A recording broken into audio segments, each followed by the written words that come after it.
Bonjour! J'espère que tout comme moi, vous avez la forme et le sourire. Pour cette nouvelle vidéo, nous allons repartir sur un classique de la chaîne YouTube, les achats de jeux vidéo.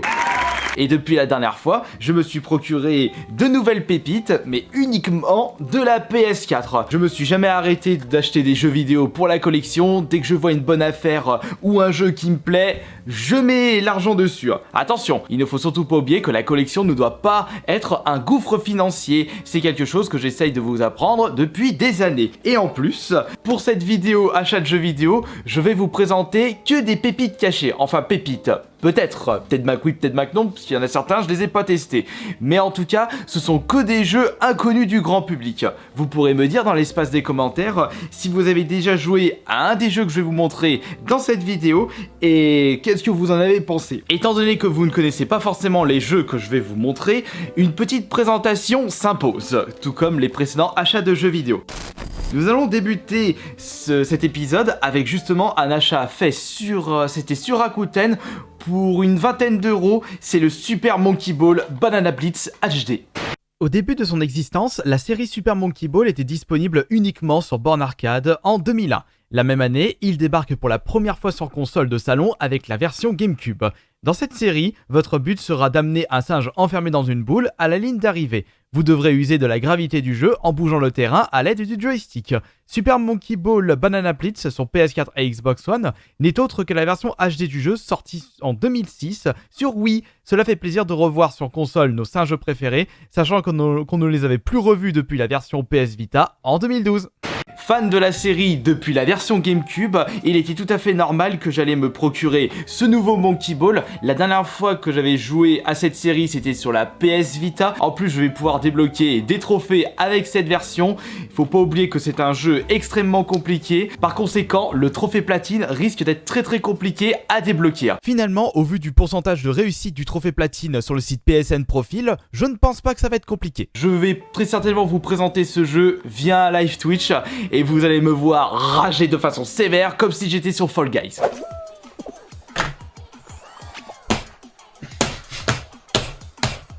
C'est un jeu que j'ai pu me procurer pour pas trop cher suite au solde d'été de cette année. J'avais vu qu'il était proposé, je crois, aux alentours de 10 € sur certains sites internet, mais comme il était parti vite fait bien fait, je n'ai pas pu profiter de cette promotion. Cependant, j'ai pu le récupérer pour pas trop cher par rapport à son prix avant solde. Et d'ailleurs, il n'y a pas que celui-ci que j'ai récupéré grâce aux périodes de solde, enfin indirectement. Il y en a un autre, c'est le Bloodstain. Après avoir travaillé sur plusieurs Castlevania en tant que programmeur et producteur, Koji Igarashi décide de lancer en 2015 un Kickstarter pour Bloodstain, une suite spirituelle de Castlevania. Après avoir quitté Konami une année plus tôt, la campagne fut un véritable carton avec plus de 5,5 millions de dollars récoltés. Que ce soit sur le système de gameplay ou sur l'ambiance, les fans de Castlevania ne seront pas déçus de ce Metroidvania sorti en 2019. Alors si je ne me trompe pas, celui-ci a été proposé en petit prix à Micromania pour aux alentours de 7-8 €. Comme pour Monkey Ball, j'ai pas pu le récupérer. Je me suis focalisé sur les sites marchands et j'ai pu me le procurer, je crois, pour 15 ou 16 € encore une fois sur Rakuten. Certes, plus cher que le prix soldé, mais moins cher par rapport à certaines personnes qui ont décidé de le revendre pour 30-40 €. C'est un jeu qui risque de coûter beaucoup plus cher plus tard. C'est pour cela que j'ai préféré ne pas prendre de risques et le récupérer tout de suite, sachant que c'est un jeu indé que beaucoup d'entre vous m'ont dit que du bien sur celui-ci. Enfin, beaucoup d'entre vous. Oui, c'est vrai que ce sont des titres, des jeux qui ne sont pas vraiment connus du grand public, mais cela n'empêche pas à plusieurs d'entre vous de connaître les jeux que je vais vous présenter dans cette vidéo. Ça, c'est un jeu que j'avais oublié l'existence, et c'est un jeu qui rend hommage au Resident Evil, mais les remakes, c'est le Daymar 1998. Sorti cette année sur PS4 et Xbox One, Daymar 1998 est un survival horror s'inspirant de l'univers de Resident Evil 2. Sans posséder la qualité de celui-ci, dû au fait que c'est un petit studio indépendant derrière ce projet, Daima reste un très bon jeu conseillé aux fans du genre et des Resident Evil de par son univers et de sa difficulté.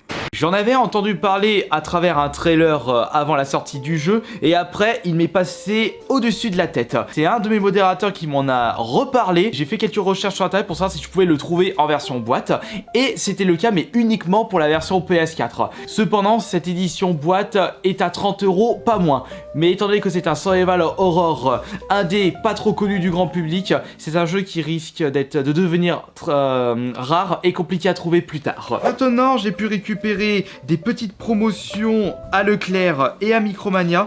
Je pense que Micromania on va s'y intéresser à la fin. J'ai pu récupérer une petite promotion à Leclerc, un jeu PS4 pour seulement 4 € qui n'est pas un jeu de sport, c'est le 8-Byte Hordes.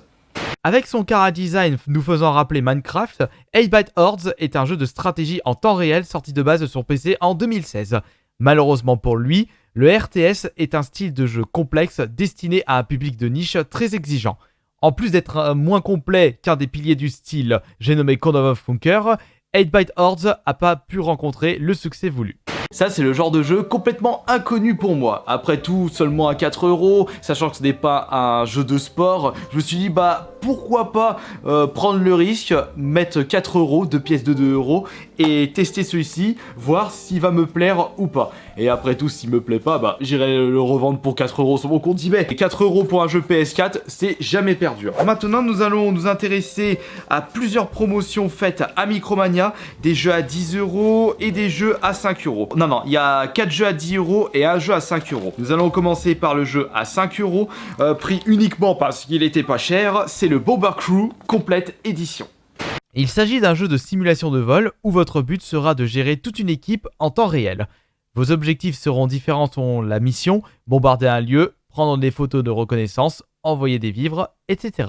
Tout comme Hordes, je ne connaissais pas du tout Bomber Crew et je ne sais pas s'il va me plaire ou pas. Comme d'habitude, on ne peut pas dire en avance si un jeu va nous plaire ou pas. Bon, bien entendu, vous avez quelques petits indices. Si vous n'aimez pas les jeux de foot, logiquement, vous n'allez pas aimer les FIFA et les PES. Et c'est pareil pour des jeux de golf ou des jeux de sport ou des jeux de rythme si vous n'aimez pas les jeux de rythme. Enfin, vous avez compris mon raisonnement, mais vous ne pouvez pas dire que vous n'allez pas aimer un jeu tant que vous ne l'avez pas testé. Récemment, j'avais pu découvrir la série Animal Crossing, j'ai pu tester la version Switch et finalement, c'est pas un genre de jeu fait pour moi. A voir si celui-ci est cool ou pas. S'il me plaît pas, c'est pas grave, je m'en débarrasserai pour 5 €. Ensuite, tous les jeux que je vais vous montrer à partir de maintenant, ce sont que des jeux achetés 10 € pièce, dont un jeu qui m'a tellement plu sur la Xbox One, le deuxième opus d'une grande série qui nous fait rappeler les Left 4 Dead, c'est Vermintide, avec le deuxième sur PS4.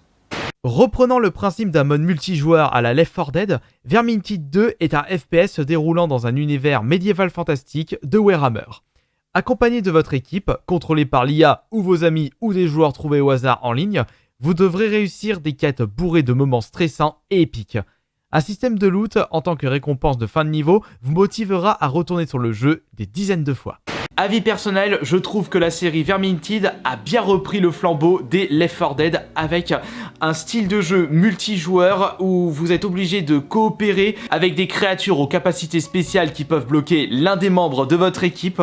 Mais si vous avez déjà joué à Left 4 Dead, mais également à Vermintide, vous savez de quoi je parle. Et d'ailleurs, en parlant de Fat Shark, le studio de développement de Vermintide, ils vont sortir pour la prochaine génération de consoles et je crois même que leur futur jeu va sortir sur la PS4 et la Xbox One. Ils vont sortir un Vermintide mais spécial Warhammer 40 000. Mais ça va pas s'appeler Vermintide. Je sais plus comment il va s'appeler, mais vous avez une petite vidéo justement de leur futur projet et ça va être vraiment excellent.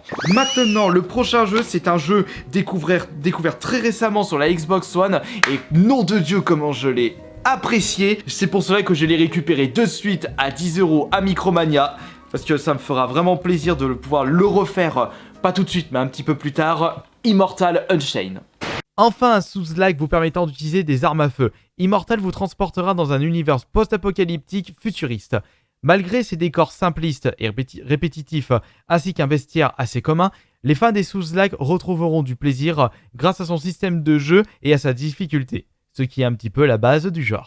Évidemment, pour apprécier Immortal, il faut apprécier le style Souls-like. Mais lorsque vous avez adoré les Dark Souls, The Surge ou Bloodborne, logiquement vous allez apprécier Immortal qui vous proposera un autre gameplay par rapport à d'autres Souls-like. Maintenant nous allons... Bon, ça c'est un jeu que j'ai pu récupérer sur la PS Vita et j'ai dit tiens ils ont sorti une version PS4, bah je dis bah pourquoi pas.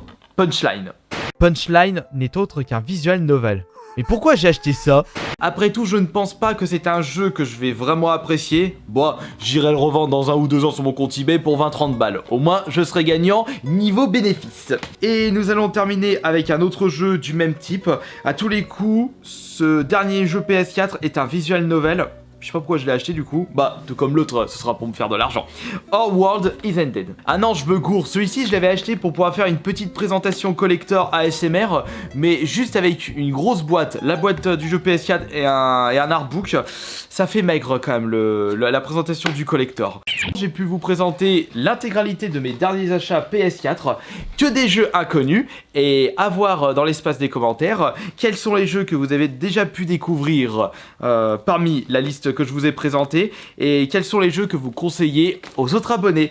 Merci beaucoup pour tous les pouces bleus lâchés sur cette vidéo, et merci beaucoup de votre présence, et on se retrouve plus tard pour la prochaine vidéo. C'était Astarion le Bon.